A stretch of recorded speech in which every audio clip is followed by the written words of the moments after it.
Hello po sa mga Bicolanos all over the world. Yeah.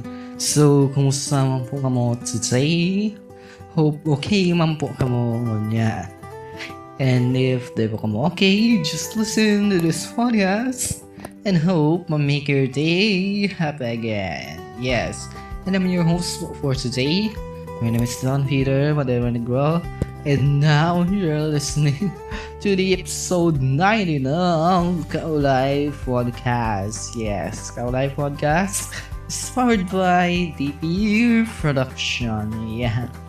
So, bago kita maduan sa pinakatapik kita for today's episode, yeah, gusto ko thanks sa mga persons na padagos na nagsusupport sa podcast. Either supporter ka, follower ka, or listener. Yan. Thank you very much po sa sayo mo. Pag-i-sa doon, mas namomotivate ako na pagpadagot sa podcast na ini. Yan. And if di ba po ka mo nakafollow sa Kaulay Podcast, yan, hit the follow button para updated po mo sa mga latest episodes. Yeah. Okay, kung may kung gusto niyo mag-shoutout or greetings, yan, mag-comment lang po kamo and i-shoutout ko kayo sa maabot na episodes. Okay, wait, speaking of greetings, yan, yung shoutout pala kay sa pinsan ko po, yes, kung niladaw ka insan, hello po, Ate Lala Solomon, yes, na ugmahon siya kaya ka naraman niya na nagpo-podcast ako and bako lang siya yung nakaaram kam podcast ko, pati yung ibang kapamilya sa side ni Papa. Yan. Ugmahon mo sinda na naraman na nagpo-podcast ako and actually nga, una ko may yung nakapansin ng podcast ko. Pero kan naaraman kung napansin mo pala dinda sa mawa yan, nakawag mo ito sa puso ko. Kaya thank you very much po sa mga kapamilya ko na padagos na nag-support yan sa ko. And nakapansin mo kang podcast ko. And shoutout na din kay Kuya Haniel Agotilla. Yan, so kung nadalog po nindo ni Ate Lala and Kuya Haniel. Yan, so hope maugma po kamo sa greetings ko sa episode na yun. Hope padagos na po kamo support. Yan, tapos pala guys, share ko lang yan. Gusto mo kaya ni Ate Lala na collab kami. Kaso yan, di ko alam kung paano maging possible. First of all, yan ako sa Tigaon, tapos si Ate Lala, di ko lang sure kung yan pa siya sa Libmanan. Yan, medyo malayo. Kung virtual, pwede magkuta. Kaso, kung magamit kita ng Zoom sa collab, baka kaya magpangit yung quality kang sound. Yan. Gusto ko man magandang quality kang sound para dapat ma-enjoy man ka mga listeners sa episodes yan. Yan, so Ate Lala, kung nadalog mo pag nakahanap ko ng paagi na makapag-collab kita, na possible na magayon ang boses ta, yan, i-inform ta ka, okay? Yan.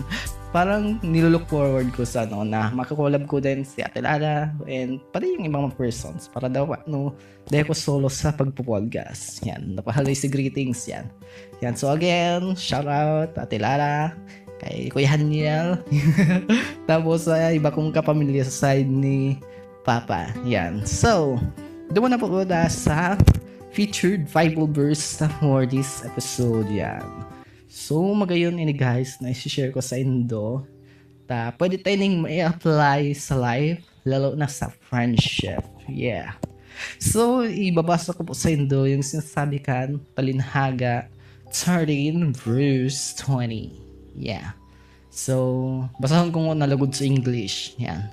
So, ini po yung sinasabi sa English.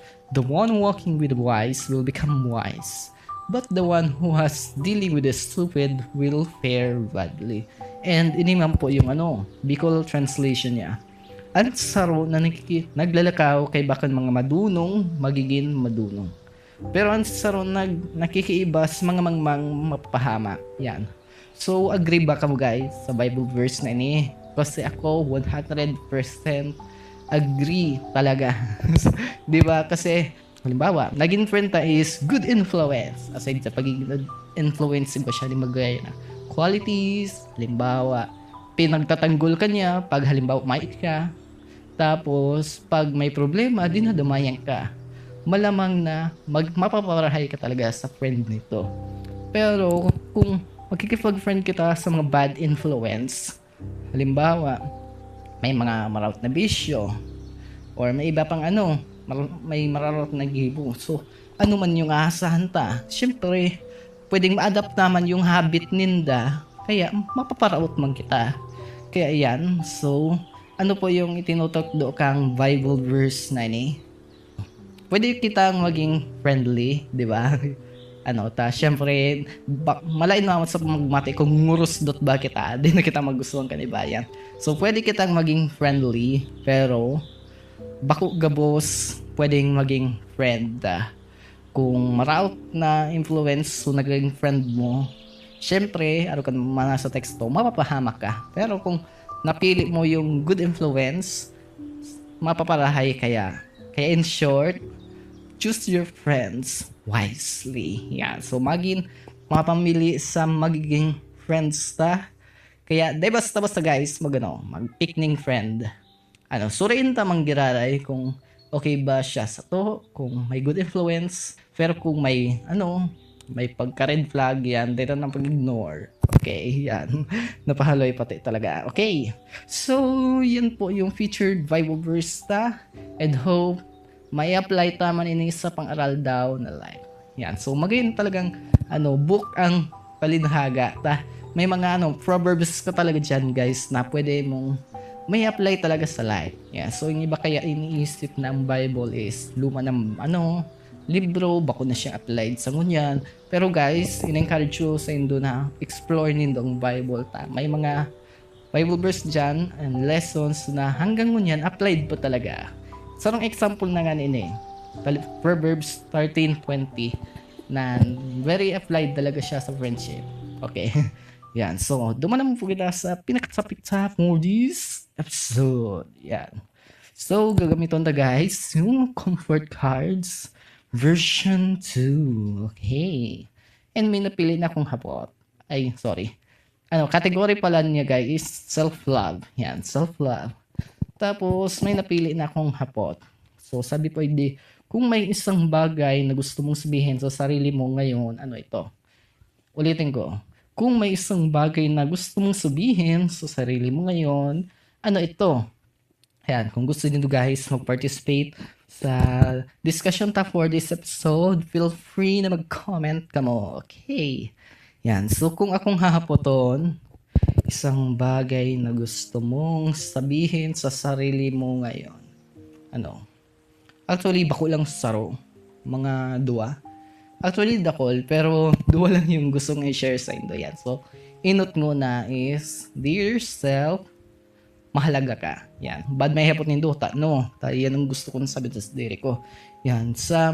Paano kaya guys na parang binababa ko yung halaga o paghiling ko sa diri ko, na even though may mga magagayon man akong qualities, magagayon na skills, pero may pagkakataon talaga na nadi-discourage ka, di ba? That's like baga minsan, pag namatibag nindo na, halimbawa, may limitations ka mo, yan, naroon ka na, situation pang ngunyan. May hilang ako, tapos yung hilang ko, di ba nararahay, and huli man sa hilang na ini, may limitations ka, tapos minsan pag nag-aatake, syempre lumalawag naman din yung negative thoughts. And kasama din sa negative thoughts na yun na parang may akong halaga. Yan din yung negative thoughts na kaipuhan kong dyan, paglabanan. Pero yung hinihiwa ko talaga siyang labanan, kaso yan bako lang siya madali guys. Sinasabi ko sa inyo, pag inatake ka talaga mga negative thoughts, bako siyang madali. Kaya kaipuhan talaga ng tabang pag kay ni. Kaya now on, gusto ko nang sabihin sa diri ko na mahalaga ako. So, ito kaya yung purpose kung gusto ko nang sabihin sa diri ko para daw dahil man ako magsuko sa life, di ba? Ayan, tama yung mga skills man ako na may yung iba. So, iba pwedeng kayo ng field yung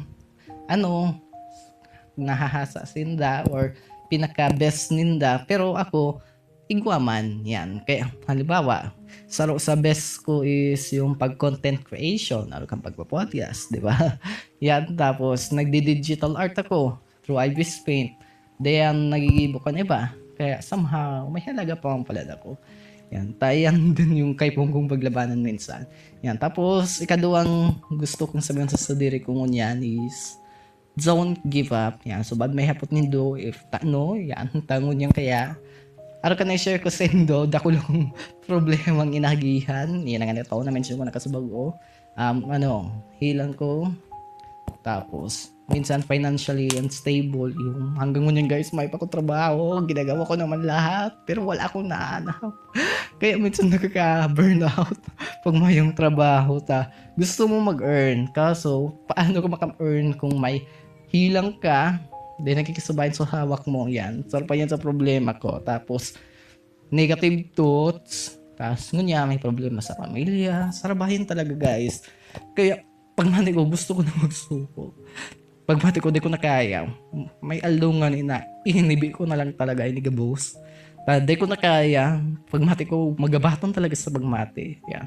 Pero kung na-discuss ta once na ihinibi tang gabos magiging good magayon ang pagmati lalo nang sa loob ta pagmati ta daw paano nagiinan kita iyo di man na wala so problema pero at least nagiinan kita kaya it's okay to cry pag may problema kita yan. So don't give up para dawa pa daya ko magsuko pag may problema. Yan. So siguro sa motivation na mako ako unyan is friends, family, somehow nagkaman ako sa inda ng mga pampapusog and syempre sa tataramon ng Diyos, di ba? Si Jehovah God may comfort na itinawtaw sa to na even though may problema nahiling niya man yung inagihan ta and pagi man kayan mamuti na naday kita nagsusolo yan so yan yung gusto kong isabi sa self ko may halaga ka you are worthy dear self you are worthy and number 2 dear self please don't give up okay yan so i-flip ta ang card na ini sabi bigdi simulan mo nang sabihin ang mga bagay na gusto mong marinig mula sa iba. Yan, salamat. Yan, somehow, yan, gusto ko man ma-feel na may value ako. Somehow, nare-receive ko na siya ngunyan. Kaya, to yourself, may halaga ka. And yan din yung sinasabi sa mga iba. Yan, tapos don't give up.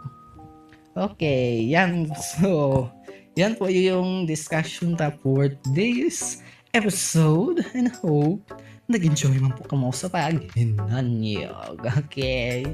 Yan. So, bago kita tapos, yan. So, I'm your host for today. Your host, your friend, your best friend. Bayan, nagtigam talaga. My name is Don Peter Madera Negro. And hope magkaibaranan po girari kita sa susunod na episode. Bye-bye.